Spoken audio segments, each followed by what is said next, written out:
Alright, hi guys. So it's the final week of the course, so, congrats for making it this long. Hopefully I haven't been too boring. I hope you've, enjoyed the course. It's been a lot of fun. Obviously we didn't get into as much detail as we could have because it is, both an online course and an 8-week short course, but I hope you guys have learned a lot. What I want to do for these next couple of lectures and videos, just to round out the end of the course, is bring the United States into the 21st century. Now, you're going to notice that detail-wise, these are going to be, a lot skimpier on detail. And the reason for that is not that I don't care, but we're entering, truly that current event period. And I really want to avoid, I just want to present the facts as historians tend to agree with them. I don't really want to editorialize too much. I also don't really want to let my own personal biases affect, because we're going to be talking, I titled this Terrorism and Change. And really, and I realize, because what I've done is, I'm bloating out from when I taught this, the lectures from when I taught this as a 16-week night course. And so I've got, 2000 to 2014. But realistically, this is just going to cover from 2000 to about 2008, through the Great Recession. And so this is really the period of terrorism and change. And I don't know what I'm going to call the next one, but something to deal with turbulence, because what we're seeing is, ideally I would like to go up through where we are today, talking about, the 2016 Republican National Convention and Democratic National Convention.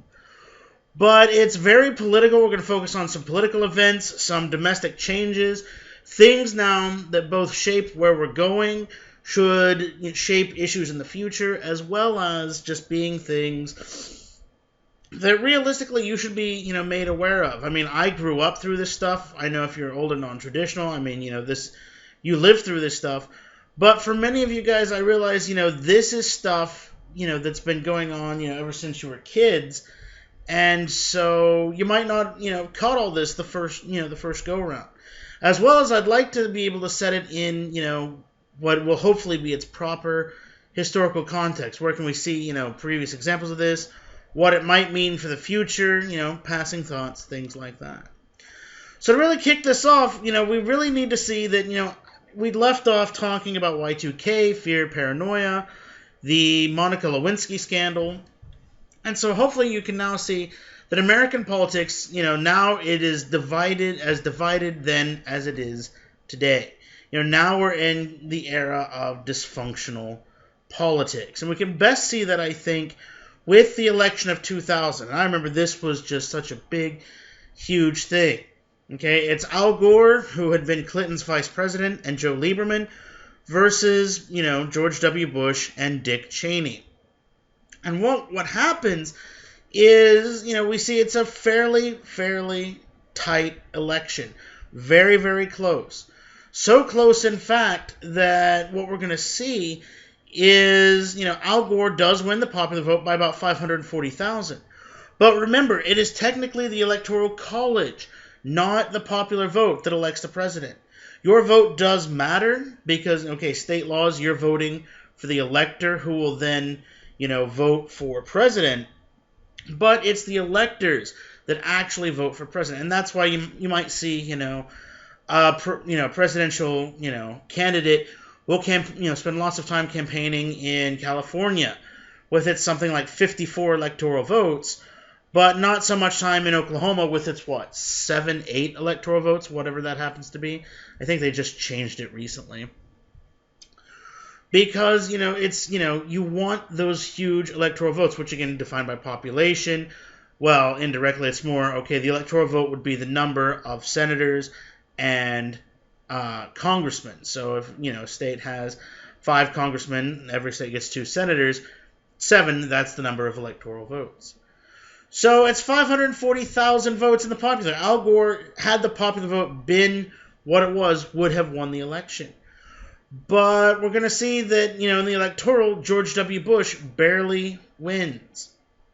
Now, what we're going to see is, because it's so clear, there's going to be issues of disputed, ballots. Things like this, where you weren't exactly sure where to put it.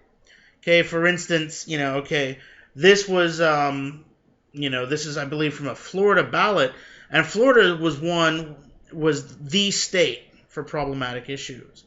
And the challenge was simply this: where did you vote? Okay. Well, if you look, okay, you've got, Republican, Democrat, Libertarian, but then you have a second rank. So if you're like, okay, well, I want to vote, even though it's got arrows, people tended to not pay attention. So there were people, okay, well, I want to vote for Democrats, so okay, hole number 2, but oops, I just inadvertently voted for the Reform Party. There's also issues of what were called hanging chads. They would use hole punches to punch out the holes, and sometimes it wouldn't punch all the way through. So when they put it through the vote machine, okay, what it would do is sometimes it would read, sometimes it wouldn't. So what they would do is they would have to do recounts of the votes in Florida, and, the election was so close, literally. The 25 electoral votes of Florida determines the election. We'll give me just a sec, we'll go into, what's going on. But kind of setting this up, okay, we'll get to the controversy here in a second, but to set up the election, okay, Bush runs the idea of a compassionate conservative, theoretically wanting to be a more moderate conservative, something, a breakaway from, the old neoconservative type thing. Whereas, Lieberman and Gore also wanted to be centrist, but then you get Ralph Nader, who he's going to run, and he's going to make a fairly successful third-party bid. And so now, because with Ralph Nader, there are really, there's Bush as a conservative, he's a good centrist, it makes Gore seem further and further to the political left. This, was a fairly, not only is it a close election, but the third party does fairly well. Which shows that then, as today, not everybody was happy either with the two-party system or with the fact you could only vote for Bush and Gore, which, were fairly, wide apart in terms of ideologies. And so, this is a very, contested election. The media tended to be fairly negative, painting the weaknesses of both men.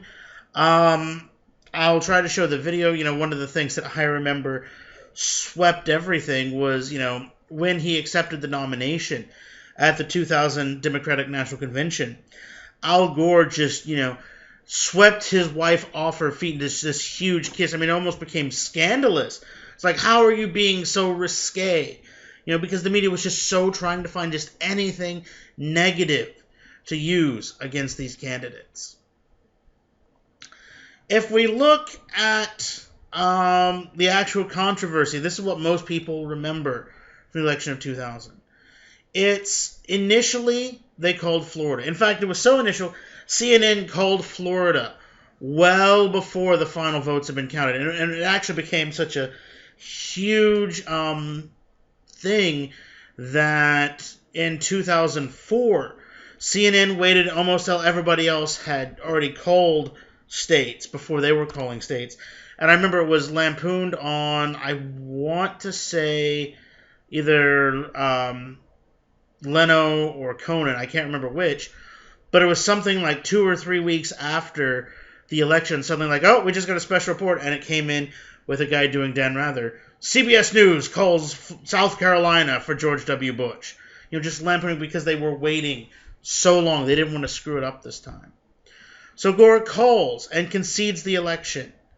And then realizes that, well, no, there's a paper-thin margin. Maybe you've won. So then, something that I've never heard of before, he recants. He says, no.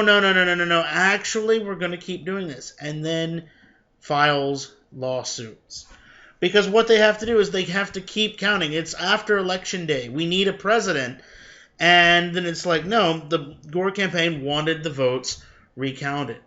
And it's probably good they did, because what they're going to notice is every recount yielded a different number. This is in part why, Republicans have been wanting those voter ID laws and things like that, because there was a lot of allegations of voter fraud, fear of it, and also, there was clearly something going wrong, because they would recount the state of Florida. Okay, you've got this total. Well, we don't like that total. We're going to recount again. Suddenly now it's a new total. And in some cases, Gore would get the most, then Bush, and on and on and on. And it goes all the way up to the United States Supreme Court. And finally, the Supreme Court decides, okay, no, we're going to stop the recount process. They say, no, the last count, that's what stands. And Bush had 537 more votes. So for those of you that think your vote isn't going to matter this year, 537 people helped decide the American election of 2004. Now, many people start questioning the legitimacy. I mean, there's still people even today that say, well, the Supreme Court made Bush the president. No, they didn't. Subsequent, thorough, extended recounts have proven that Bush would have won. This just became a Democrat smear tactic. Not unlike, say, 1824, after, Henry Clay, as Speaker of the House, wooed supporters to make John Quincy Adams President of the United States when, there was a screw-up with that election. And then, Henry Clay later becomes JQA's Secretary of State. Well, they said, well, no, it's a corrupt bargain. Clearly they had this plan. No, they didn't. There's no evidence. It just became a smear tactic. But what's more important for us, looking back on this 16 years later, is you can see how divided American society is. In the sense that the margins were so close, so many recounts, so many lawsuits, so many people just attacking each other. It wasn't this bad, obviously, but it was still pretty bad. And similarly, Joe Lieberman is Jewish. And I remember just a lot of anti-Semitic stuff. People were terrified at the thought, of having a Jewish vice president. We've come a long way, but, no matter how far we've come, we still have a long ways to go. So Bush has been elected president, and Bush was actually, in his first term, even before 9/11, was fairly popular. Same, new boss, same as the old boss, pretty much. But the issue we see is Cold War, the issue of Cold War foreign policy. And this is something that, we dealt with in the 90s, we're still dealing with. Because remember, nobody gives any thoughts to what happens after. What happens once the Cold War is over? So we've already talked about, we've intervened in proxy wars. We've talked about, Somalia and Ethiopia, how we switch sides. All right. By 2000, we are the 6th main arms exporter in the world. Okay, never mind, Russia and China are pumping out more comm-block arms, but we're pumping out a lot of our own stuff. We're actively engaged in the Middle East, Central America. We still have our bases in Europe. Okay, and let's flash forward to the beginning of this course, when we did the Marshall Plan, and we cemented the United States with Europe. Okay, as I said, that was a clear rejection of traditional American policy of avoiding entangling alliances. But now we throw that to the wind and we say, no, we are the world's superpower, Team America, world police. We have to maintain these commitments.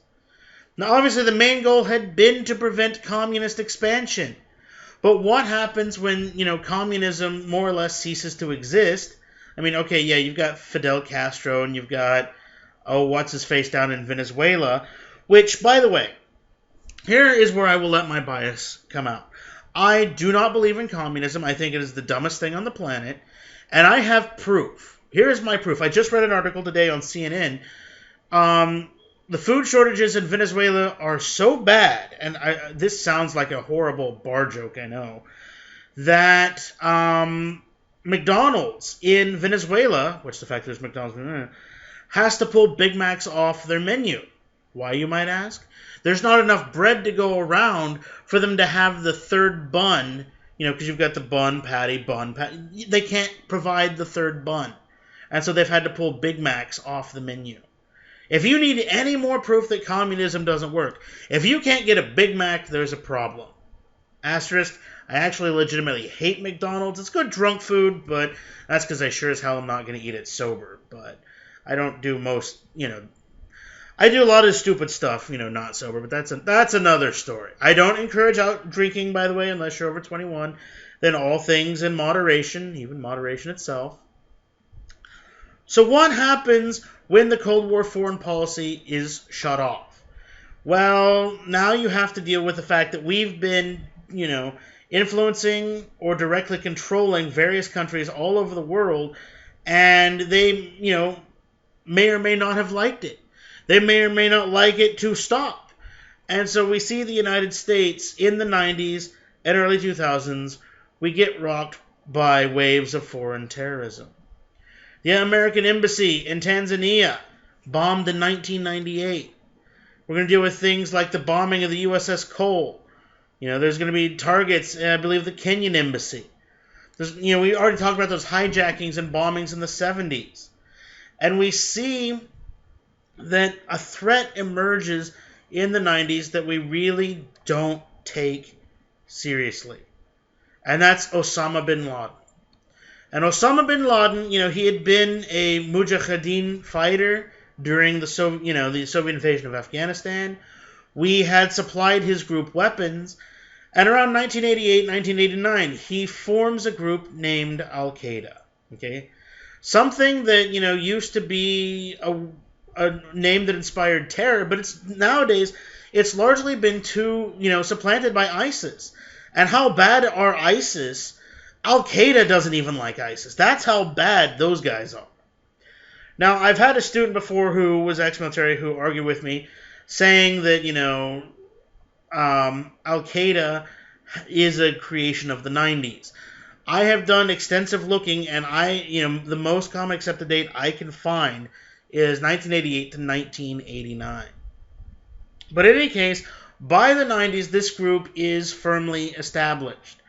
And we're going to see that they begin numerous bombings of various American targets. Okay, embassies, just stuff going on. Again, I remember being in high school, October 2000, and suddenly there were rumors of an American destroyer that had been hit. We'll talk about the Cole in a second. This becomes a growing problem, but we're still in that Cold War mentality of we're so focused on state-to-state actions, we're not really paying attention to the issue of terrorism. So we more or less ignore 1996 when the Taliban, seized control of Afghanistan and finally, take power in the wake of the absolute destruction in the wake of the Soviet-Afghan War. We ignore the fact that in that same year, 1996, Osama bin Laden calls for a jihad against the United States. Okay, well, so what? The Shah of Iran says we're the great Satan. I mean, come on, It's that whole, we don't take it seriously. In retrospect, should we have? Of course. But at the time, it's like, okay, yeah, they're bombing embassies, they're bombing barracks, stuff like that. But the idea of something like 9/11 just completely, it wasn't on our radar. It's not something we actually legitimately expected. Similarly, when the USS Cole is hit in Yemen by a suicide boat, okay, October 12th, okay, 2 suicide bombers, they rent a motorboat in Yemen, they crash it into the ship, I believe, and it blows a 40-foot hole in the ship. 17 Americans are killed, 39 are wounded, and Al-Qaeda takes responsibility. Okay. Now, this is the worst since 98, but in 98, in those 2 bombings, in Kenya and Tanzania, there's another 224 dead. The numbers are high, but we as a society don't pay attention to it. We're slow to realize what all of this means. Yes, we want to deal with it. And by the way, this is not Bush. Clinton is still president while all this is going on. All right, we're not even to, the election of Bush yet. Bush won't be elected until a month after this attack.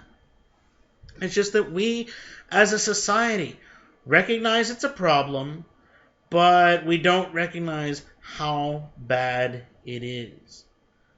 And then, I'll tell the story. I don't know how many of you guys remember 9/11. I just assume if you're 20 years old, you were,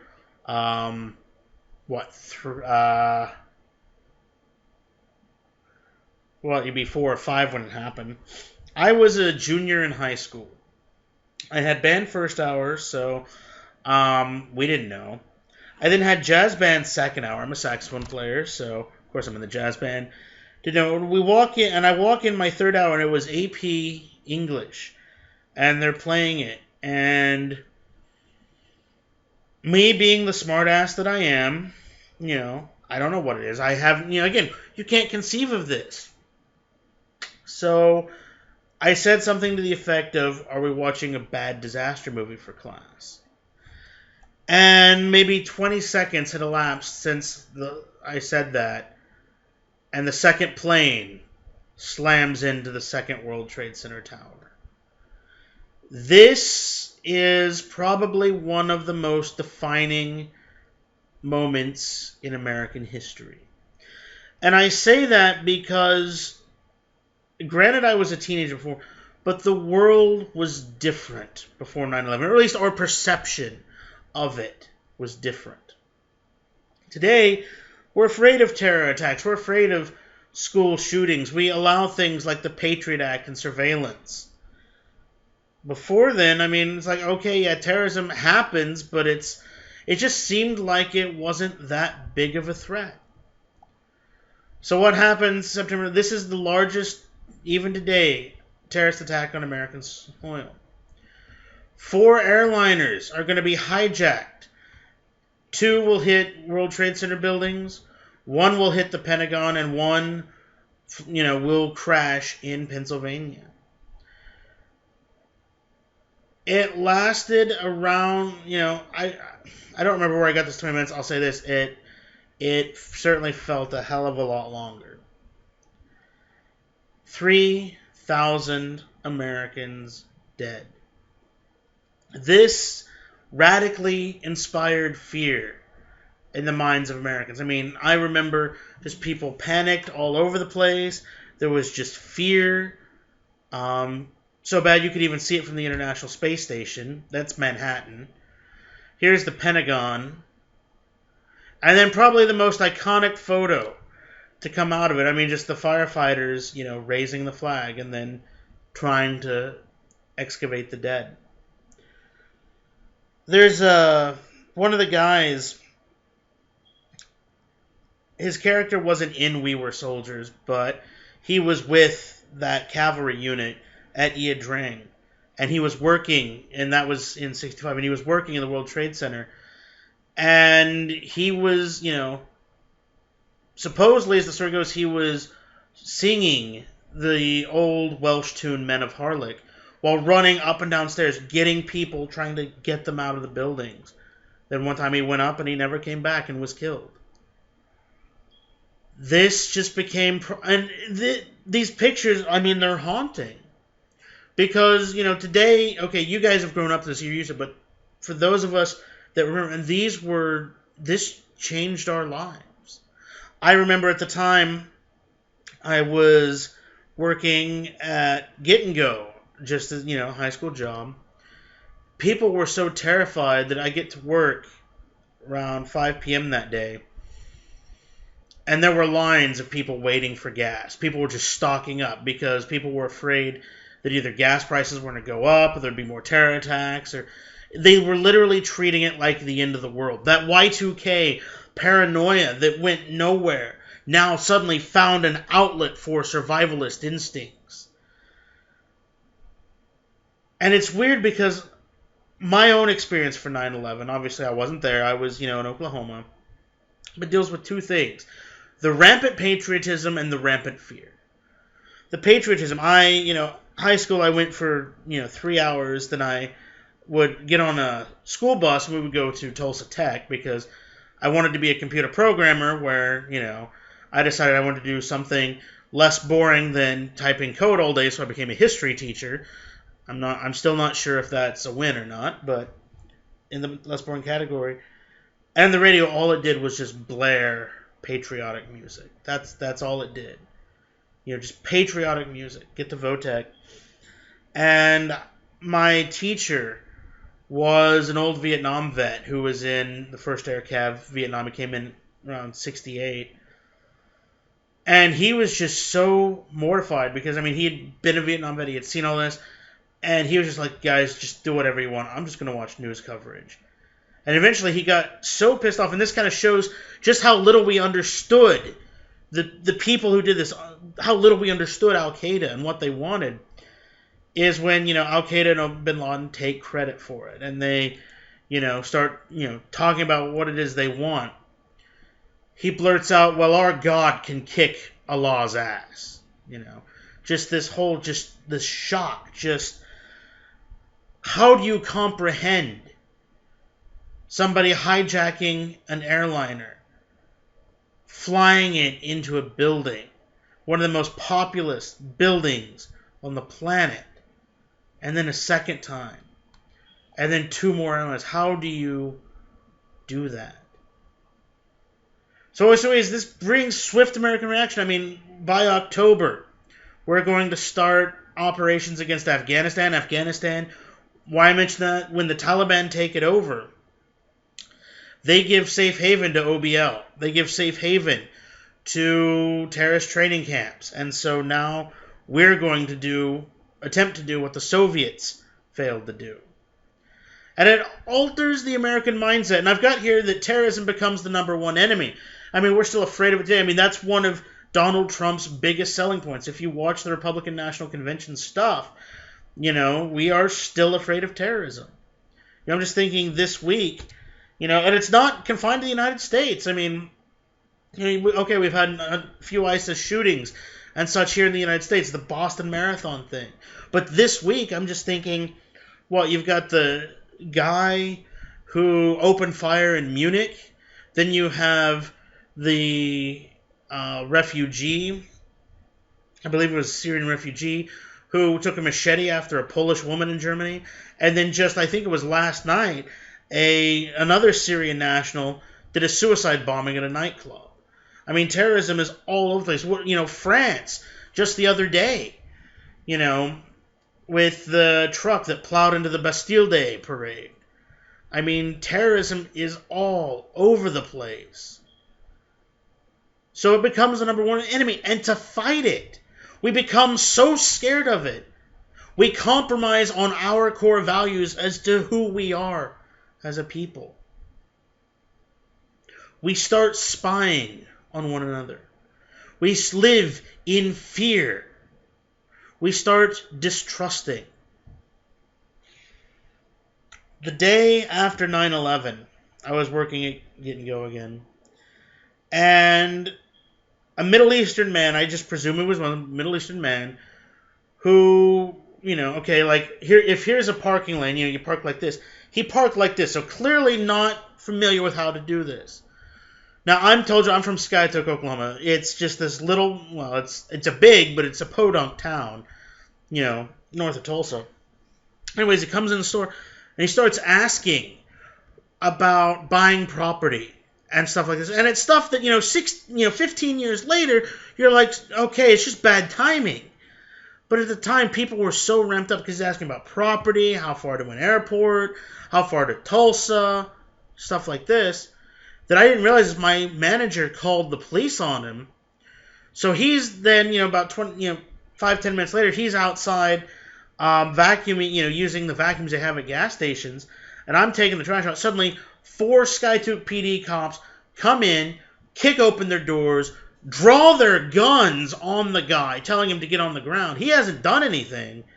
And I just remember being like, what the hell with this? You don't pay me enough to take out the trash. Now, again, 15 years later, it looks stupid. But the fear was just such. The distrust against anyone Muslim was such. The fear of airplanes. They grounded, flights, over the United States for a few days after. And the photos, and I tried to find one, but I didn't. If you've ever seen them from the ISS, the air is so clear. Because we've been, burning jet fuel in the air for decades. And then for a week we stopped. But just that fear, and why I mentioned the planes when they started resuming flights again, sometimes, airlines would fly over Skytook on the way to Tulsa International Airport. And I remember my boss just looking up. Well, you don't know where they're going to go anymore. I'm pretty sure they're not going to fly the plane into Skytook anywhere. But it's just that fear of now suddenly you distrust that. People started distrusting Muslims. I mean, I just remember, my uncles, I think I mentioned how my uncle, still this time, he's anti-Japanese. I mean, hates all things Japanese. Well, backline, just all this anti-Muslim drivel. And, if you think Islamophobia is bad today, okay, after 9/11, I mean, this was horrendous. And it's not uncharacteristic. I mean, it's the same thing we see against, if you've ever taken my survey courses or my World War II courses. It's the same thing we see against the Germans in 1917. It's the same thing we see against the Japanese in 41 and 42. It's the exact same, only now we're more aware of it. But there are going to be murders. There are going to be, hate crimes, messages, all this sorts of stuff, graffiti. In Chicago alone, as an example, in the entire year of 2000, there were 4 hate crimes against Muslims. In a 2-month period, that balloons up to 54. In Los Angeles, there had been 12 in 2000, 188 in 2001. We know of at least 3 direct murders where literally, people would just go up, find a Muslim, kill them, and then say, I did it to get back for 9/11. What the hell? Like, literally, this would be akin to going and killing Mr. Miyagi because of Pearl Harbor. Okay, it doesn't make any sense, but people were just, Muslims became the enemy just overnight. This distrust. I remember as a kid, we never really heard about Muslims. We never talked about it, And I realize I'm getting dangerously close to sounding like those people way back in the Crisis at Levittown about black people, but it just wasn't on our radar. And then suddenly, just boom, in your face. In Seattle, and even Tulsa, and even here at home, in Tulsa, somebody calls the cab companies and says, if I have to take a cab, and if I see a Muslim or an Arab cab driver, I'm going to kill him. Fire all of them or we're going to kill them because of 9/11. In just 1 week after September 11, 104 incidents of violence against mosques. You idol worship, go home, 9/11 murderer. I mean, it's ridiculous, but people were angry and they wanted a way to vent that anger. And so it became a case, you didn't have to, you could be, second, third generation American, and boom, it didn't matter. You were suddenly considered un-American. And so what we have is this really screwed up thing where people were waving American flags and preaching unity and let's come together. But Muslims became the common enemy. And it didn't matter that they had nothing to do with it. It didn't matter that, some cab driver happened to be Muslim, had never been to Afghanistan, had never been to New York City, it did not matter. And, I mean, this is still, it dies hard. Worldwide burning of 2,998 Qurans, the exact number of people killed in 9/11. 9/11-13. The fear and hatred and bigotry towards Muslims is still there. What is it? Was it, 2012 when Oklahoma voted in the no Sharia law thing? Okay, because we're, as a society, that fear has not gone away. It's subsided. Okay? Again, if we look at hate crimes, I've used Chicago and Los Angeles but I mean, in total United States, most were in those 2 big areas, but it skyrockets. Yeah, it's subsided some. These are hate crimes against Muslims. 481 major incidents across the United States in 2001. And it does kind of start to taper off, but it never goes to pre-9/11 levels. People became scared of Muslims and stayed scared of Muslims. And again, if we put it in its historical context, this is not that dissimilar from, Executive Order 9066, when, Japanese Americans were forcibly interned. And that's why some Muslims were actually afraid of that. We've done that. 9066. We took Japanese Americans, it didn't matter if they'd been born here or they're second generation or whatever, and moved them into concentration camps. Now, we want to call them detention camps because, okay, concentration camps, we think of the Deutsche Arbeitslager, the death camp, stuff like that. But no, these were legit, what is a concentration camp? A camp where something is concentrated. And we did that. And the Supreme Court said that is a legal executive order. That in time of crisis, the United States government can do this. So a lot of what happened is similar to a historic response. But we also forget who we are as a people, as a society. We become so patriotic that if a politician didn't have a little American flag pin, you dare not vote for him. You could buy this, never mind they're made in China, but you could buy them. Everyone flies an American flag. Nationalism was just the rampant thing of the day. If you criticized the American government, foreign policy, president, you were shunned or derided. Michael Moore for a long time was vilified for making, anti-American documentaries. If you know of the country group, the Dixie Chicks, they came out against the war on terror and against President Bush, and their careers all but died.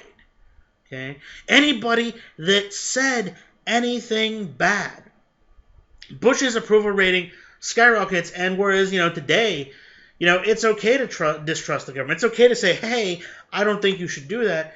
It becomes taboo in 2001. And then we give up. Here's where we lose who we are. The Patriot Act. The USA Patriot Act. Which is this wonderful big long acronym. Which basically, I can never remember the whole big thing. With providing, tools to combat terrorism, pretty much. So what does this do? Okay, well, the government's going to wiretap. It's going to surveillance. If you make threats, they're going to investigate. It can detain, all of this stuff. It is wildly popular at the time. October 26th, literally this thing, our Congress today can't do jack crap quickly. They get this thing out in 6 weeks. It's so bad that after a few years, people start begging for it to be, ended. Just let it sunset. Let it expire. It keeps getting renewed, even under President Obama. We justify, we need it. We need to protect ourselves, blah, blah, blah, terrorism. But the fact is, we're still giving up a piece of who we are. We are living in fear. Once airlines started again, people were too scared to fly. It became just this terrifying thought, what if my airline gets hijacked? Never mind, it is statistically rare. People were terrified, and so the economy stumbles. Eventually you can go back to fine, but then you get to deal with TSA, and we all know how much fun that is. But the patriotism, it became commonplace. Sports events, trot out American flags. We did not forget 9/11. People start wearing American flag t-shirts. I remember, at the same time, Junior, I'm in the marching band. And yeah, that was our fundraiser. Here, American flag t-shirts. Buy American flag t-shirts. Literally, this was rampant nationalism. If you did not show how patriotic you were, there was something wrong with you. Maybe you were a terrorist. Right? That's just the level of fear. So that's what goes on at home. Abroad, we launched the war on terror. We begin in October 2001. And the idea is, okay, we want to use convention, and again, we could go into a lot of detail, but I don't want to get too political here. I don't want to get too biased because, this is stuff that I'm sure we all have very strong opinions, and I don't want to anybody feel like I'm trying to alienate their opinion. But this was about, okay, we want to build a coalition, the coalition of the willing. We want to use spec ops, conventional military, economic combined force, do whatever we had to do. Take out the terrorist training camps. Ensure this doesn't happen again. Capture or kill the leaders. Detain terrorists. Guantanamo Bay. Okay, here we get, what's sort of a prisoner of war camp. But then it's the question, what is their legal status? They are not uniformed enemy combatants. So how do you do it? Not to mention, how do you ever, end a war on terror? So how long do they stay? These questions are unanswered. And despite President Obama's then pledge in 2008 to close Gitmo, it's still open to this very day. And then when some people become, a lot of people do get on board on the war on terror. But this is more geared towards Iraqi freedom. And we'll talk about that in a second. But Bush creates a new policy of unilateralism. And the whole idea is, whereas in the Cold War it was, okay, we want to get all of our allies to be able to block communism. Okay? Here, the United States says we will go it alone if we need to. If this is in our interest and you do not want to do it, we are going to do it with or without you. To quote George W. Bush, if you're not for us, you're against. If you're not with us, you're against us. And so we begin Operation Enduring Freedom.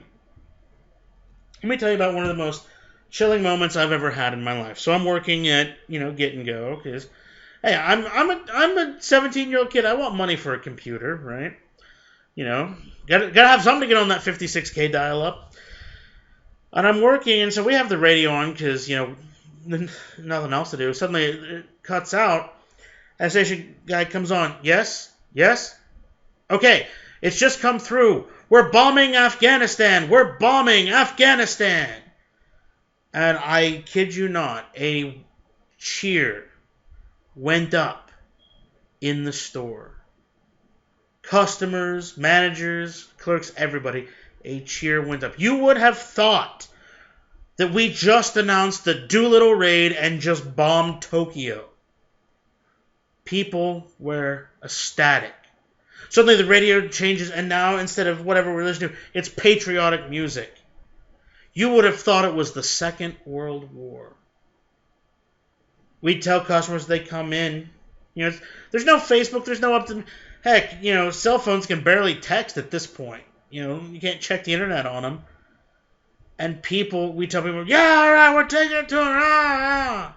Out come the epithets, towelheads, ragheads, the racism. Again, you would have thought it was the Second World War. October 7, 2001. It was a coalition effort. Okay, it's, the United States, Britain, a number of other nations. And then Bin Laden calls for a jihad. Our idea, if we can remove the Taliban, okay, we can, clear away the terrorist training camps, remove the immediate threat. We begin an air campaign in October, ground forces in November, and despite our hopes, Osama bin Laden slips out of Afghanistan, where he seeks refuge in Pakistan. The Taliban government is all but destroyed by 2002. And in a creepy foreshadowing we should have paid attention to, it turns into a guerrilla war. It turns into a war not fighting a nation state, but small bands of terrorists, more appropriately insurgents. And so the United Nations then establishes the International Security Assistance Force. And the goal then becomes nation building. Okay, we're going to build a modern state in Afghanistan. That's 2001, 2002. We're still trying to this day. We've made advances, but we're still trying. So in this world now fueled with, American, being the only superpower, coupled with this fear, coupled with a desire to protect our own interests, we see George W. Bush wants to reshape world affairs. Now, to his credit, he wants to make the United States safer. But history will have to be the judge. Again, it's a little too current events for me to editorialize. June 2002. We unilaterally withdraw from the Anti-Ballistic Missile Treaty of 1972. We begin, trying to create, maybe not, Star Wars, maybe not a satellite defense initiative, but we do want to see if we can do something to protect against ballistic missiles. Well, that just triggers fears in Russia. We'll come back to that later, next time. We shift from being focused on Afghanistan, which, this is where the 9/11, hijackers had trained. We want to go to all state sponsors of terrorism. And, I originally did the slide in 2014. That's when the war had hoped to end, and it, was ongoing then. And, we're still doing operations there today. Bush creates this idea of Iraq, Iran, and North Korea as being the axis of evil. These are the state sponsors of terrorism. This is who we need to watch out for. And Bush really embraces the idea, and this harkens back all the way to Theodore Roosevelt in around 1904, 1905, but the world's constable, the world policeman. We have the strength and the tools and the responsibility to police the world. That's what he argued. And so if there was somebody that was a threat because of terrorism, we were now going to see, do we need to take them out? And then we start to worry, well, okay, hijacking airliners, well, they got lucky on that one. We protect against that now. But what about weapons of mass destruction? What about mini nuclear bombs? Or nerve gas, or chemical warfare, or stuff like that? Well, remember all the chemical warfare during the Iran-Iraq War? And so that's where we then get Operation Iraqi Freedom. The war in Iraq. I also like this photo of a field artillery unit firing, because it's always cool seeing the shell just as it comes out of the muzzle. This is... Should we have gone? I'll tell you this. I supported this years and years and years ago. But I don't know. I honestly can't say. 1998, the UN weapons inspectors are pushed out of Iraq. 2002, Bush calls for the return. And November 27, they return. They find no weapons of mass destruction. But there was the question, did Saddam Hussein have time to hide them? Were they there? How much was it? And then, it's this issue, well, what about that whole nation-building policy? Okay? If Saddam Hussein had been a threat once, maybe he would be again. And so on March the 20th, 2003, the United States invades Iraq. And this is the test of that unilateral policy. We've spent 50 years building coalitions to combat communism, building these coalitions of allies, and now we just go against them. And we invade Iraq. By May, the Iraqi army is overwhelmed. It's destroyed. And in probably the worst thing he could have done, George W. Bush, on May the 1st, gives a speech saying that it was mission accomplished, that we had achieved our objectives in Iraq. Saddam Hussein goes into hiding.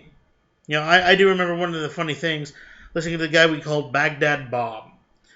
He was one of Hussein's ministers who, over the radio, would report that, the Americans are being slaughtered and so many tanks destroyed, and we're winning. I mean, again, almost like the Second World War, like Lord Haw-Haw.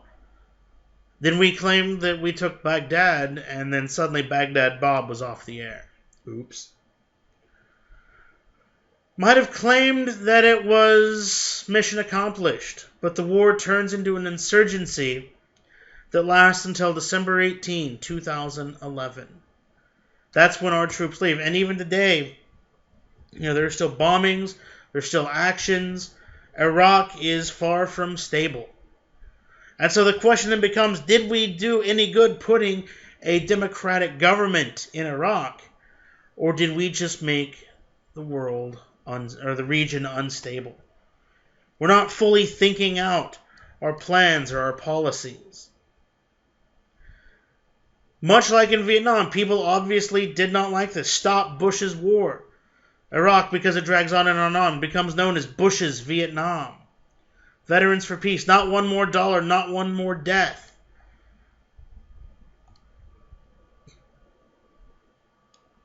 It's much like, and here we see a lot of stuff like Vietnam.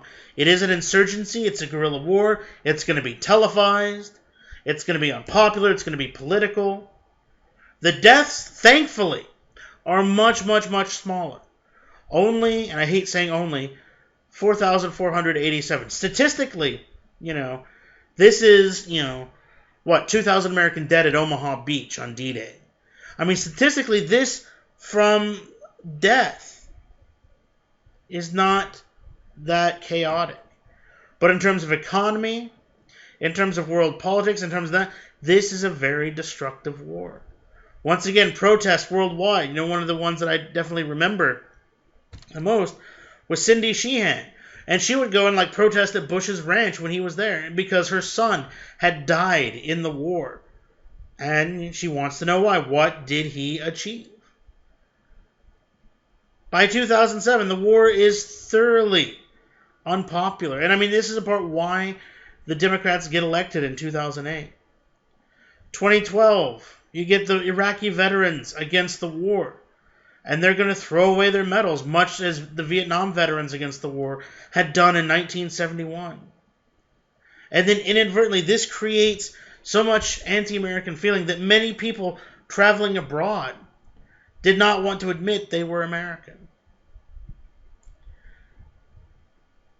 Again, I'd like, part of me wants to editorialize, put a happy face on it. I'm sure for every happy face I would try, you could probably put a negative face on it. That's why I'm just trying to give just bare facts. But suffice it to say, this war, we're entering a really divisive time in American history. About the only thing we can come together on is mourning. Specifically when in February 2003, America's first space shuttle, the Columbia, breaks apart on re-entry. And once again, the American space program suffers another major blow. What would happen is when it re-enters, it produces such high temperatures. It's not unlike the surface of the sun, because you're going to travel at 20,000 miles an hour, and then atmospheric pressure as you come in breaks you to where you're coming in maybe only 700 miles an hour. That's a hell of a slowdown. That friction produces heat. Well, much as with Challenger, there are safety issues at NASA, things that are, being overlooked, pushed to meet launch deadlines.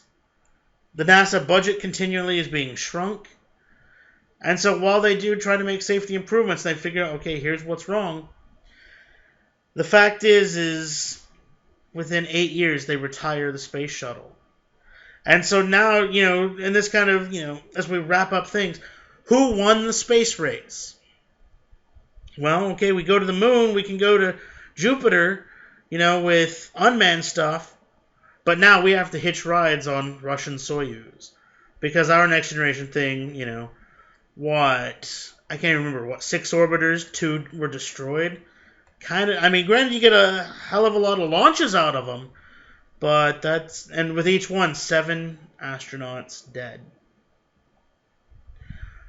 So even though the war on terror, the war in Iraq do dominate everything, life still goes on. You have this. We've got scandals because, hey, it's politics. You got to have scandals. Okay? By 2004, there's mixed feelings about the war. Bush's approval rating will be about 47, 48%. His disapproval rating will literally be about 47, 48%. And we see this whole, what we call the red state, blue state shift. And that's a case of, it becomes almost, well, this state's conservative, this state's liberal. It was a case of, well, city, rural and urban, now it's state to state. There's issues like, okay, Guantanamo Bay. Well, again, what are the status of enemy combatants? There had been the Bush tax cut, which I remember a lot of people loved, because, hey, who doesn't want to get a check from the government? But it fails to help the economy, which is starting to buckle under, with the economy. We'll talk about that more in the Great Recession. But there's a lot of factors. The economy is not what it seems.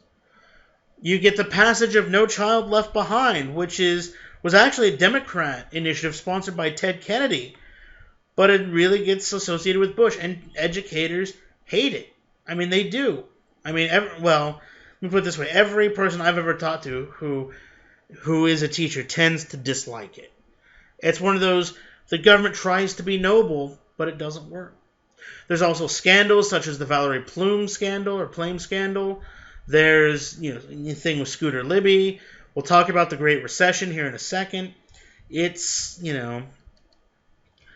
no administration is without scandal. No political thing is without scandal. And in this regard, the Bush administration was no worse. But when you take that coupled with, the fact that people hate those wars, and it makes you wonder how these two guys, John Kerry and John Edwards, did not get elected. Now, I will say this. I'm a Republican. I was a huge John Edwards fan. I thought he was very trustworthy, likable. I liked his kind of centrist politics. Right up until the part where he admitted he cheated on his wife who was dying of cancer with a campaign staffer and then had a kid with her. Understand, no party, has claim to be, no particular party has claims to the douchebags. They can exist in both parties. John Kerry, if you remember him, he was the guy I showed the picture of that testified as part of Vietnam Veterans Against the War. Testified before Congress. He's now, entered politics and has risen up to where, 2004, he, runs for president. And with the election of 2004, what's fascinating is it's almost a landslide for Bush, but you can see this red state, blue state. The Northeast and the West Coast are far and away Democrat. But the heartland, the middle America, is, Republican. Yeah, some states are going to swap, but this map is not terribly different from 2008, not terribly different from 2012. Enough states do, move either way. But I would be really surprised if we see something remarkably different this year in 2016. But what we see, politics become divisive. If you might ask, well, how is it Trump and Clinton are so unpopular, yet they're the nominees? Nearly half the nation disapproved of Bush, yet over half the nation voted for him. Just saying. The big thing, though, that I want to talk about, and this is something that affects us all, I think we're still affected by, is the Great Recession. There's a documentary, I love the show. Unfortunately, I don't have access to it. A similar issue with How to Survive a Plague. But if you can spare the time, it's like $10, $20, Inside Job, narrated by Matt Damon. But it talks about some of the causes. Specifically, one of the things that's going on, you've got a housing boom. Well, that's going to bust. Then you have predatory lending, where what people would do, what banks would do, is make loans to people they knew couldn't pay them back. Then they could sell those loans for money to credit agencies who could then sell it. It's almost like just this, inside job of just trying to make money and to hell with the economy. People that, what is it? Hillary Clinton rails about, the rich elites and, Wall Street. Yet she takes money from Goldman Sachs. Goldman Sachs is one of the people wrecking the economy. Banks and investors, they're going to borrow and lend more than they can actually afford. Sound familiar? Well, that's exactly what happens in, 1929. Okay, we're not buying on Wall Street, but then Wall Street begins to panic. Purchasing starts to slow down. People stop buying, cars, so the auto industry. You then have to start getting huge government bailouts. To quote the term that was thrown around, some businesses are too big to fail. You can't have General Motors go out of business. This then triggers a giant global financial crisis. And so why all this is important is although Bush does act, we get the Temporary Assistance Relief Program, things to try to give families some relief for some jobs. Okay? This wrecks the economy, changes the standard of living, creates distrust of government, and probably does quite a lot to help shape 2008. If you look at, real estate prices, they nosedive. Well, what does that mean? Well, if your house is where your money is, it's gone. If, you had saving, investments, they're gone. A lot of people need jobs, and, and they have to go somewhere. You need jobs. Bail out people. But, the government, and this is a critique of both Bush and Obama administration. We see it in both. Bail out the businesses, not the people. And if you look, Okay, yeah, we have recovered some. Nowhere near as much, though. You can see that just the real GDP, I mean, it takes a hit. So what does all of this mean? What does all this mean? It means that America is once again, as we entered the 21st century, racked by turbulence of a bad economy, okay, turbulence of just a screwed up job market. A lot of you are going to have trouble finding jobs. Why? Because when people couldn't find jobs, well, they went back to college to try to better themselves, which is great. But now that means more competition among all of us. Okay, we're still dealing with the issues of terrorism. We're still dealing with issues in Iraq and Afghanistan. We're still dealing with, anti-Muslim bigotry. We still have divisive politics.